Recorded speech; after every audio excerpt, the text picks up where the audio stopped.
Hello friends and welcome to my job ready with Ajay. अगर आप career में आगे बढ़ना चाहते हैं तो एक स्किल है जो हर जॉब में डिमांड की जाती है, दैट इज माइक्रोसॉफ्ट एक्सेल।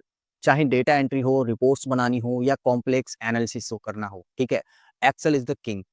आज इस वीडियो में हम एक्सेल के सारे बेसिक्स कवर करेंगे, बिल्कुल जीरो से शुरू करके एडवांस फीचर तक की फाउंडेशन बनाएंगे।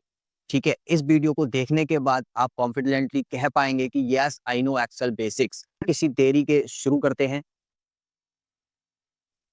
तो देखिए, सबसे पहले हम समझते हैं एक्सेल क्या है और ये कहाँ यूज होता है। ठीक है, तो एक्सेल एक पावरफुल स्प्रेडशीट प्रोग्राम है, माइक्रोसॉफ्ट ऑफिस सूट का है। इसका जो मेन काम है वो डेटा को ऑर्गेनाइज, कैलकुलेट और एनालाइज करना है। ठीक है, कहाँ यूज होता है ये भी हम बताते हैं। ठीक है, इसकी जो एप्लीकेशन वो हर इंडस्ट्री में आपको मिल जाएगी। ठीक है, चाहे फाइनेंस हो गया, एचआर हो गया, सेल्स, मार्केटिंग या आपकी डेली लाइफ हो गई।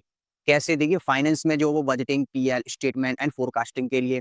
एचआर में क्या, employ data management, payroll, attendance tracking, इस सब में एचआर यूज करता है इसको। और सेल्स एंड मार्केटिंग में सेल्स ट्रैकिंग करने के लिए, कस्टमर की लिस्ट बनाने के लिए, परफॉर्मेंस रिपोर्ट बनाने के लिए, ये सारे चीज में हमारा एक्सेल यूज होता ही है। इंस्टा इंक्लूड आपकी daily life, simple life to do list से लेकर पर्सनल बजट ट्रैक तक। ठीक है, ये जितने भी फाइनेंस से रिलेटेड अपने इंडस्ट्री हैं, जितनी भी एचआर हैं, ये सारे लोग एक्सेल का यूज करते हैं। तो इन शॉर्ट, जहां डेटा है वहां एक्सेल है।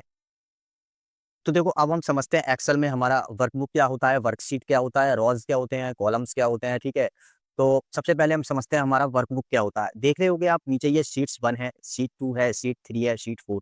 ये हमारा एक तरीके से पन्ने हैं एक्सेल के। ठीक है, क्योंकि जो हमारी वर्कबुक होती है वो पूरी एक फाइल होती है। अगर मेरा डेटा, यहाँ पे कोई डेटा लिखा है शीट 1 में और शीट 2 में कोई डेटा लिखा है, ठीक है, यहाँ पर मेरी शीट्स में डेटा लिखा हुआ है। ठीक है, अब मैं इसको अगर डेटा को सेव करूंगा, यहाँ से जाके फाइल्स में जाके कोई भी डेटा सेव करूंगा। ठीक है जी, मैंने इसको लोकेशन दे दी कोई सी भी। अब मैं यहाँ पे डेटा अगर सेव करता हूँ, तो जो मैं फाइल सेव करूंगा उस फाइल के ही अंदर मेरे ये सारे डेटा आएगा। जैसा कि आप जानते हो, जितना भी मेरा डेटा ये सेव होगा, ठीक है, वो डेटा सारा मेरा कहाँ पे आएगा, एक फाइल के अंदर आएगा। तो ये 4 शीट जो है वो मेरी एक फाइल के अंदर चली जाएंगी, तो वो फाइल मेरा वर्कबुक कहलाया जाएगा। ठीक है, और जो मेरे ये पन्ने हैं ये वर्कशीट कहला जाएगा। आप इस तरीके से समझ सकते हैं, एक किताब है, ठीक है, उसके अंदर जितने पन्ने हैं वो वर्कशीट कहलाई जाएंगे और जो बुक है वो एक वर्कबुक कहलाई जाएगी। आप इस तरीके से सिंपल समझ सकते हैं। ठीक है, तो अब हम समझते हैं हमारे कॉलम्स क्या होते हैं। देखिए, जो आपकी ये वर्टिकल लाइंस होती हैं, जिन्हें हम अल्फ़ाबेट से आइडेंटिफ़ाई करते हैं, ठीक है? ये कॉलम्स होती हैं हमारी। जैसे आप देख रहे होंगे ए, बी, सी, जो भी हमारी वर्टिकल लाइन होगी और ये अल्फ़ाबेट्स में होगी, इनको हम कॉलम्स कहते हैं। और रोज़ जो हमारी होती हैं, ये हॉरिज़ॉन्टल लाइन्स होती हैं, जिन्हें हम नंबर से आइडेंटिफ़ाई करते हैं, ठीक है? जैसे 1, 2, 3, 4, ठीक है? ये हमारे रोज़ होते हैं। सेल्स, जहाँ एक रो और एक कॉलम मिलते हैं, उसे सेल कहते हैं। ये एक्सेल में डेटा को स्टोर करने की सबसे छोटी यूनिट होती है। जैसे हमारा एक ये बॉक्स है, इसको हम सेल बोलेंगे, ठीक है? और जहाँ पर ये मिलते हैं, जैसे ये V1 हो गया और ये B3, तो ये हमारा सेल एड्रेस हो जाएगा। जैसे कि आप इसमें देख रहे हो B3, ये हमारा सेल एड्रेस हो जाएगा, ठीक है? तो अब हर सेल का एक अपना यूनिक एड्रेस होता है, जैसे मैंने आपको बताया। पहले कॉलम का अल्फाबेट्स और फिर रो का नंबर। जैसे अगर आप कॉलम सी और रो 5 पर हैं, तो सेल एड्रेस होगा उसका C5। जैसे मैं यहाँ पे लिख के दिखा रहा हूँ, जैसा मेरा ये सी है और ये नंबर 5 है। अगर मैंने यहाँ रख दिया तो ये C5 मेरा जो हो जाएगा वो सेल एड्रेस हो जाएगा, जैसे आप यहाँ पे भी देख सकते हैं। ठीक है? देखो, एक्सेल को यूज़ करने के लिए इसका इंटरफ़ेस समझना ज़रूरी है, इसीलिए मैं आपको बहुत बेसिक से समझा रहा हूँ और बहुत आराम से समझा रहा हूँ, ठीक है? तो सबसे पहले हमें ये भी समझना है कि रिबन्स क्या होते हैं। देखो, ये आप ऊपर की तरफ आपको ये पट्टी दिख रही होगी जिसमें होम, इंसर्ट, ठीक है, ये हैं, और ये फ़ॉर्मूला, अलाइनमेंट, ये सब चीज़ आपको दिख रही होगी। इसको हम कहते हैं रिबन्स, ठीक है? और टैब्स क्या होता है? देखो, रिबन्स के अंदर टैब्स होते हैं, जैसे होम हो गया आपका, इंसर्ट हो गया, पेज लेआउट। हर टैब में हर टैब में रिलेटेड टूल्स का एक ग्रुप होता है। हमारा सबसे ज़्यादा काम जो है वो होम टैब्स में होने वाला है, ठीक है? आप समझे, जैसे ये हमारा होम है, ठीक है? अब इसका एक ग्रुप है, जिसमें आप देख रहे हो पेस्ट भी है, फॉर्मेट पेंट भी है, कलर्स, कलर का साइज़ वगैरह, और ये सब चीज़ करना आपका होम में होता है, ठीक है? तो हम अब आते हैं एक्सेल के बेसिक बिल्कुल कीबोर्ड्स पे, ठीक है? अगर हम जैसे कोई डेटा टाइप करते हैं, जैसे मेरा यहाँ पे मैंने अजय लिखा है, अब मैं यहाँ पे लिखता हूँ जैसे अभिषेक, ठीक है? तो मैंने जैसे ही यहाँ पे अभिषेक लिखा और मैं जैसे ही टैब दबाऊँगा, तो मेरा जो ये एरो है वो आगे चला जाएगा, ठीक है? ऑटोमैटिक आगे वाले बॉक्स में मैं चला जाऊँगा। लेकिन अगर मैं एंटर दबाऊँगा इधर ही, तो वो नीचे आ जाएगा, ठीक है? तो इस तरीके से हम एंट्री करते हैं, जैसे हमें आगे-आगे एंट्री करनी है, जैसे आप देखेंगे मैंने अजय लिख दिया, अभिषेक लिख दिया, उसके बाद में टैप किया। अब मैं यहाँ पे जैसे एज लिखता हूँ, एज लिखने के बाद में जैसे मैंने यहाँ पे लिख दिया एज, ठीक है? अब मैं टैप दबाऊँगा तो मैं आगे चला जाऊँगा। अब जैसे मैंने एज लिखने के बाद में अब मुझे यहाँ पे चाहिए फादर नेम, तो मैंने यहाँ पे फादर नेम लिख दिया, ठीक है? Father name. अब मैं फिर से टैप दबाऊँगा तो मैं आगे जाता जा रहा हूँ। लेकिन अगर वैसे मुझे नीचे तक एंट्री करनी है, लाइन बाय लाइन ऐसे एंट्री करनी है मुझे, तब मैं फिर एंटर दबाऊँगा। जैसे मैंने यहाँ पे अभिषेक लिखा था, अब मैं एंटर दबा दिया, ठीक है? अब मैं आपसे यहाँ पे लिखूँगा सुनीता, ठीक है? और जैसे ही मैं एंटर दबाऊँगा तो मैं नीचे आ जाऊँगा। अब मैं यहाँ पे जैसे रवि लिखूँगा, फिर मैं नी एंटर दबाऊँगा तो मैं नीचे आ जाऊँगा। तो अगर आपको हॉरिज़ॉन्टल में चलना है, ठीक है? तो आप दबाओगे टैब, हॉरिज़ॉन्टल में टैब दबाओगे। अगर आपको कॉलम वाइज़ सीधे चलना है, ठीक है? तो आप दबाओगे एंटर, तो जिससे आपकी एंट्री जो है वो नीचे तक होती चली जाएगी, ठीक है? समझ में आ गया ये सब चीज़ आपको? एक्सेल में मूव करने के लिए आप माउस का भी यूज़ कर सकते हो, ठीक है? माउस से क्लिक करके, और आपके ये 4 एरो बटन होंगे, ठीक है? उन पे भी आप लेफ्ट, राइट जिस भी सेल पे आपको जाना है, वहाँ पर आपको मूव करके यहाँ से भी जा सकते हो, ठीक है? तो अब आते हैं सबसे इम्पोर्टेंट टॉपिक पार्ट पर, जिसका डेटा एंट्री, जिसका नाम है डेटा एंट्री, जिसके लिए आप आए हो यहाँ पे, ठीक है? तो ये हमारा सबसे इम्पोर्टेंट पार्ट है। मेनली डेटा एंट्री जो है वो 3 फॉर्मेट में होती है, एक टेक्स्ट, एक नंबर है और एक आपका होता है डेट, ठीक है? तो चलिए हम उनको करके देखते हैं अभी। तो अब आगे तो अब आते हैं हमारे सबसे इम्पोर्टेंट पार्ट पर, डेटा एंट्री, ठीक है? तो हमारा जो टेक्स्ट नंबर है, जैसे हमारा जो डेटा एंट्री है वो 3 टाइप में होता है, ठीक है? जिसमें टेक्स्ट होता है हमारा, नंबर और डेट, और हमारा डेट आता है, ठीक है? तो सबसे पहले जैसे मैं यहाँ पे अपना नाम लिख देता हूँ, ठीक है? अजय, ये हमारा टेक्स्ट हो गया, ठीक है? अगर ऐज लिख देते हैं, ठीक है? और इसके बाद में हम कोई-सी डेट डाल देते हैं, जैसे मैंने यहाँ पे डेट डाल दी। ठीक है? अब आप देखेंगे कि हमारा टेक्स्ट जो है, वो लेफ्ट साइड में मूव हो गया एंट्री करते ही, और जो हमारे नंबर्स और डेट हैं, वो हमारे राइट साइड में मूव हो गए। तो ये होता है, जो नंबर्स होते हैं, वो ऑटोमैटिकली हमारे राइट साइड में मूव हो जाते हैं। आप देख रहे होंगे, ठीक है? और जो टेक्स्ट है, वो हमारा लेफ्ट साइड में ऑटोमैटिकली मूव हो गया है, ठीक है? तो ये 3 फॉर्मेट होते हैं हमारे, ठीक है? अब हम स जानते हैं अनडू और रेडो क्या होते हैं। देखिए, अगर जैसे आपसे कोई सेल डिलीट हो जाती है, ठीक है? और उसको आप वापस लाना चाहते हो, ठीक है? कोई डेटा डिलीट हो गया, आपको वापस लाना है, गलती से हो गया है, कैसे भी हो गया, आप उसको वापस लाना चाहते हो, तो वो कैसे लाओगे? जैसे समझ लो मेरी ये डेट है, ठीक है? अब गलती से मेरे से क्या हुआ, इसको मैंने डिलीट कर दिया, या डिलीट मेरे से हो गया, अब मुझे ये वापस लाना है, तो मैं कैसे लेके आऊँगा? उसके लिए एक तो ये आप कर सकते हो कि सिंपली यहाँ से ये आपको दिख रहा होगा, इसको बोलते हैं क्विक एक्सेस टूल बार, ठीक है? आपको क्या दिख रहा होगा कि यहाँ पे एक स्टेप पीछे का ये अंडू फिल आ गया, और इसकी शॉर्टकट की भी दिखा रहा है कंट्रोल ज़ेड। तो या तो आप कंट्रोल ज़ेड करके इसको वापस ले आओगे, एक स्टेप हम पीछे चले जाएँगे, ठीक है? और या फिर आप क्या कर सकते हो, आप सिंपली इस एरो पे भी कर सकते हो क्लिक। तो हम देख रहे हो, आप एक स्टेप पीछे चले जा रहे हैं। अगर हमको डेट लानी है, तो हम एक स्टेप आगे चले जाएँगे तो ये डेट भी आ जाएगी, ठीक है? तो इस तरीके से हम लोग यहाँ से हम आगे जाएँगे, जो रेडो कॉलम है वो हमें एक स्टेप आगे बढ़ाएगा, जिसकी शॉर्ट फॉर्म है आपकी कंट्रोल वाई, ठीक है? और हमारा ये जो है अंडू, उसकी शॉर्ट फॉर्म है हमारी कंट्रोल जेड, ठीक है? समझ गए आप दोनों की शॉर्टकट की? तो देखिए, अब हम आते हैं अपने ऑटो फिल पे, जो हमारा ड्रैग ट्रिक है। जैसे ड्रैग करते ही आपकी सारा सीक्वेंस जो है, सीरीज़ है, वो फिल हो जाती है ऑटोमैटिक। कैसे? चलिए मैं आपको बताता हूँ। देखो, जैसे मैंने यहाँ पे 1 नंबर लिखा और 2 नंबर लिखा। जैसे मैंने यहाँ पे 1 लिखा और 2 लिखा, ठीक है? अब मुझे यहाँ पे सीरीज़ बनानी है 1, 2, 3, 4, 5, तो मैं ये कैसे बनाऊँगा? मुझको यहाँ से सीरीज़ बनानी है, तो मैं वो कैसे बनाऊँगा, ठीक है? वो मैं अभी आपको दिखाऊँगा। अब मुझे यहाँ से सीरीज़ बनानी है, ठीक है? तो आप क्या करोगे, दोनों को कॉलम्स को इनको सिलेक्ट करोगे, दोनों सेल्स को सिलेक्ट करोगे, और यहाँ के कॉर्नर में आपको एक ये बॉक्स दिख रहा होगा, जिसको हम बोलते हैं, ये स्क्वायर में दिख रहा होगा स्मॉल सा बॉक्स, ठीक है? इसको हम फिल एंडर बोलते हैं। जैसे ही आप इस पे जाओगे, ये प्लस के आइकन में चेंज कर देगा एरो को, और आपको सिंपली लेफ्ट से इसको पकड़ के और ड्रैग कर देना है।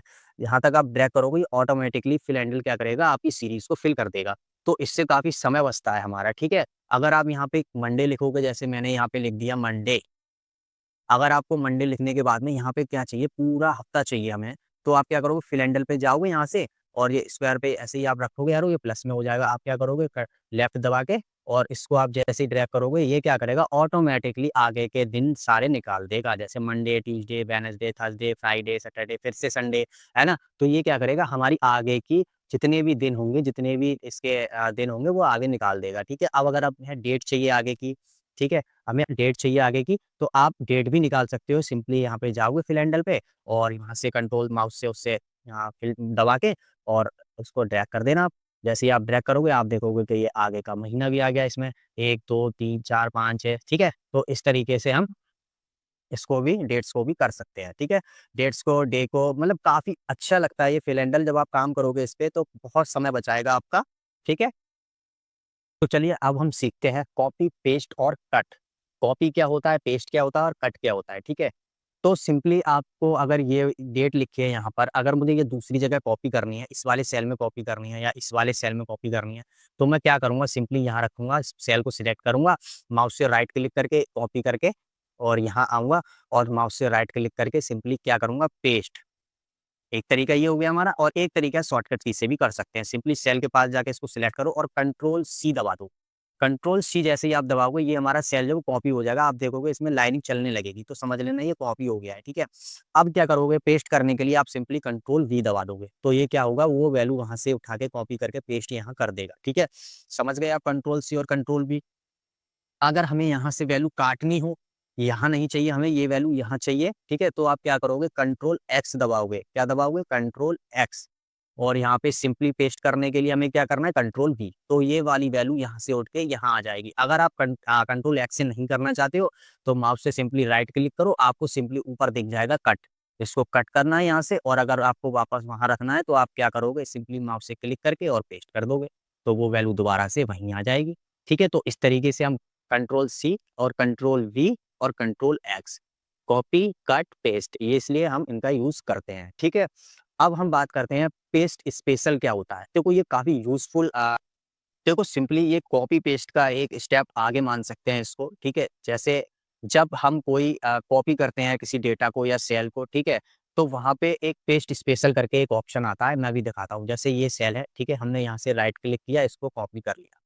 अब जैसे मुझे यहाँ पे पेस्ट करना है इसको, तो मैं जैसे ही यहाँ पे राइट क्लिक करूँगा, आप देखोगे ये पेस्ट स्पेशल के नाम से ऑप्शंस आ रहे हैं, ठीक है? तो इनका क्या यूज़ है, ठीक है? अगर देखो मेरे को यहाँ से आप दिख रहा होगा ये पेस्ट पी, तो ये सिंपली क्या करेगा वैल्यू उठा के रखेगा। पेस्ट भी जैसा डेटा होगा वैसा ही डेटा सिंपली यहाँ से रख देगा। अगर इसमें फॉर्मूला लगा हुआ, फॉर्मूला रख देगा, कॉमा लगा हुआ मतलब जैसा डेटा वहाँ होगा सिंपली वैसा ही सेम टू सेम डेटा उठा के रखेगा। लेकिन अगर ऐसा हो कि इस डेटा में मेरा फॉर्मूला लगा हो लेकिन मुझे फॉर्मूला नहीं चाहिए, मुझे सिर्फ वैल्यू चाहिए। ठीक है? तो ये क्या करेगा आपको यहाँ पे लेके आना है तो इसे वैल्यू पेस्ट करेगा। अभी वो डेट फॉर्मेट में था अगर जैसे ही मैंने देखो यहाँ पे किया तो ये वैल्यू आ गई मतलब ये हमारा डेट फॉर्मेट से चेंज हो गया है, वैल्यू आ गई सिंपली यहाँ पे इसकी, ठीक है? अब क्या करना है हमें, जैसे फिर से मैं यहाँ पे जाता हूँ, फिर से कॉपी करता हूँ, फिर से आपको यहाँ पे सेल पे लेके आता हूँ, ठीक है? अब फिर से राइट क्लिक करेंगे, अब ये आता है फॉर्मूला।